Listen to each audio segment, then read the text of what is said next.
Hi everyone, my name is Harshal. In this video, we are going to talk about another concept of your data structure, which is nothing but your queue. When you talk about the general example of a queue, it is nothing but an object standing another after another one.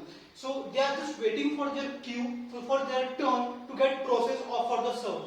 So let us take an example of a real life example. When you go to the bank, there is a queue. The first person get served on the basis when it comes. First serve, first basis it get to process. Like the first person came will get the first process, and the person came in the last will get the last process. In the same way, when we want to when we talk about in the Java language, the object came first will get the first serve. Then another element which is enter second will get processed second. In this way, your queue, the general function of a queue revolves around. So the concept of a queue is nothing but the object enters from the rear end and come out from your front end. So this is the general idea or the general concept of a queue. Then there is another concept in the queue. It is a priority queue. Priority queue is nothing but there is some requirement when we want to process the object not on the basis on their coming. Like we don't want to serve them on first basis, first come first basis. So we will try to implement your priority queue, in which this will process, the object will process on the basis of their priority. Which has the highest priority will get the process first, and which has the least priority will be processed the last. Now we will talk about some basic function of your queues, like what function through by implementing queue we can perform. As we have talked about your stacks, which have a pause and pop methods.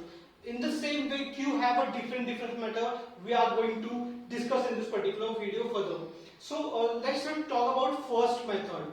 First method is nothing but your add. Add will be adding the single element on the particular index which is currently going on. Then we have a add all the elements. It will take all the elements from the collection and put in the sequence on your particular queue, and then it will process on first and first basis. So this is your main function of your all elements. Then we have a remove element. It will remove the particular head element in the queue. Then we have a all remove, which will remove all the elements from your particular queue.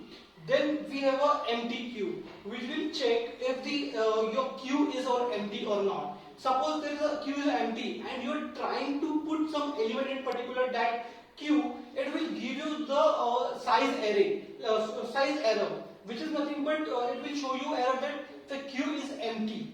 In the same way, we will check if contain, like your queue is full or not.